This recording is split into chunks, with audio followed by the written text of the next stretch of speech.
Hello and welcome to another edition of Off the Cuff. And this is a very special one because we have with us a truly global Indian star and a young global Indian star. And he's not a film star, he's not a cricket star. In fact, I find it tough to describe Ruchir Sharma. He's a global traveler who watches things. I think he manages tens of billions of dollars for very trusting people and then writes his wonderful books. So we are talking about his latest today, Rise and Fall of the Nations.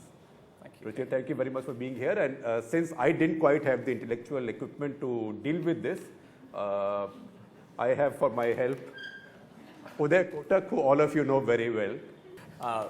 Ruchir, your book is truly fascinating, and thank you for sending that copy autographed by you, and I made it a point to read it. And the most interesting aspect about it is what I would start with, and that is about the circle of life.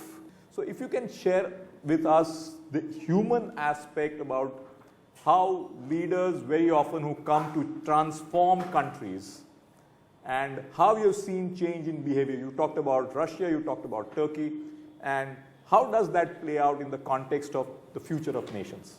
When I first started investing in emerging markets were in complete chaos. And then we had this remarkable decade, last decade, where they did very well. And the couple of leaders who were seen to be behind that comeback of emerging markets last decade were people like Putin and Erdogan. And we tend to forget that in today's context because they've been so vilified, they're seen as these villains by the West. What we forget, though, is that when they first came to power at the turn of the last decade, they were very different policymakers than what they ended up being now, or they have been in the last few years. But I think that the whole issue there is the fact that that's what I learned over time, that these leaders change over time. And much of the book is really based on sort of this thought which occurs when you're there, and then to go and backtest it in office and to find out, is this really true? Is this something which is just a hunch, an observation, and can you back it up with some facts? So I went back and we did a whole sort of analysis that when is it that leaders typically do well? What is that point in time when leaders stop doing well? And there are different ways of measuring it. So one very simple way that we measured it was you take the stock market as a very simple gauge of measuring it. And I found a really fascinating statistic, which is that the 90% of outperformance of any stock market in emerging markets tends to happen in the first 2 years of a new leader. And after that, you have diminishing returns to par. In fact, that if you re-elect that good leader for having done good job in the first term, in the second term, ironically, there is no outperformance. And if they by any chance stick around for the third term, there's always underperformance. The key with every rule I say is that there are always exceptions to the rule. Somebody will always point up and say, Lee Kuan Yew, 27 years, he did fine, etc. That's the point. In life, there are no certainties, only probabilities. And my issue is that the probability of a nation doing well is much better when you elect a new leader, and particularly in the first half of the first term is when you get the maximum bang for the buck. And that's what I've always said even about the current government. That and I think that some of us were saying this right from the get-go, that the first 6 to 12 months, there was no opposition virtually to the government until the Delhi election. And in that period, there's so much more which could have been done. Despite all that, if I look at your summary and also on some of your other shows, you put India on more than 5 out of 10 in your score of 10. Right. So what do you think is working for India? That's a And also question. give a summary of your 10 points and say where India does Well, sing for your non-supper. Right. So very briefly, so I think that's the important one, that on the circle of life, which is one of my first rules, I give India a middling score. Because even though I feel disappointed about what could have happened at a time when the rest of the world is regressing and falling to populism, some incremental reform is still going on here. So that's okay. Now, where do I think India ranks relatively well? The first sort of chapter is about the fact that demographics is a necessary but not sufficient condition for high growth. And one of the big trends in the global economy today is that the world's population growth rate is falling off a cliff. This is a huge change.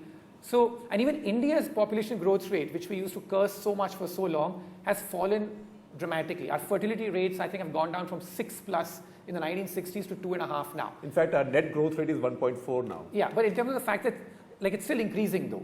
So I'd say that's a positive. There are more than 30 countries in the world today where the working age population of those nations is declining, including China. And it is impossible for a country to grow rapidly. And that ruins their dependency ratios. Yeah, and it's impossible for a country to grow rapidly when its working age population is declining. So I'd say on that score, I think India ranks relatively well. So at this point, please feel free to join in. Just raise your hand. You can't just let the two of us monopolize Ruchir. So is anybody right now, or go ahead? Just a thought. I mean, when you look at performance of a leader, I'm just trying more from a business point of view, just shifting to business. When you start, you're full of energy and you're acquiring business. And then at the second phase, because you acquired and you've built your fiefdom or kingdom, then you have to defend.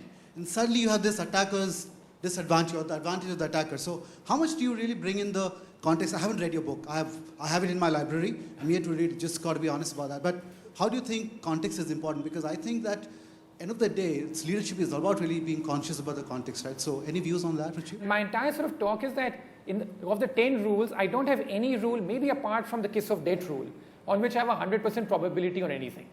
So on this too, it's perfectly possible that the context helps determine what's going on in the way you explain it, and it's perfectly possible that the current government led by Mr. Modi sort of shows a different pattern to this rule.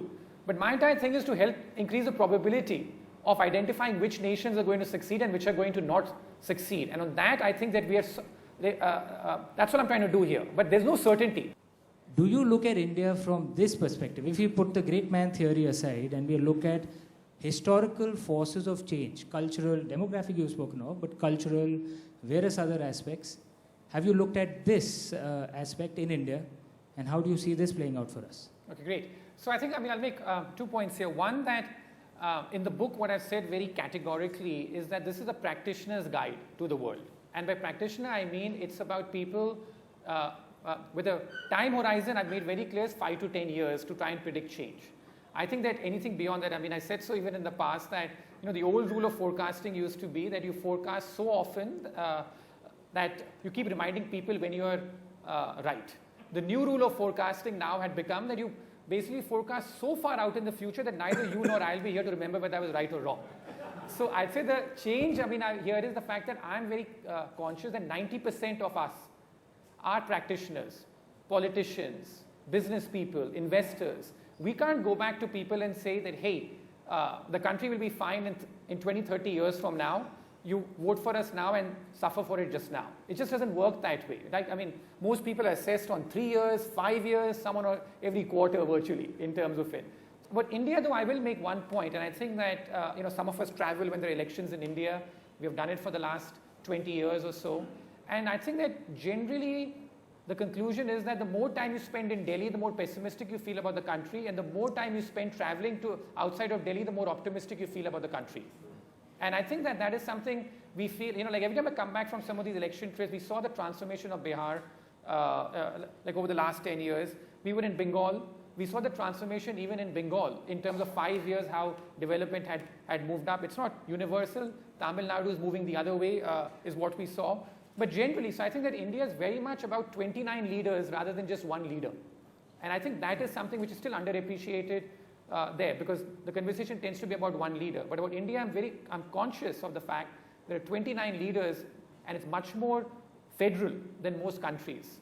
So I'd say that like all these leaders matter a lot more. We never had this instance. I remember that as we've seen the last few years, that you got chief ministers from Haryana and Andhra Pradesh who show up in New York requesting for meetings and requesting for investment summits. We never saw that. Do you think India needed Raghuram Rajan for a couple more years, or doesn't make a real difference either way?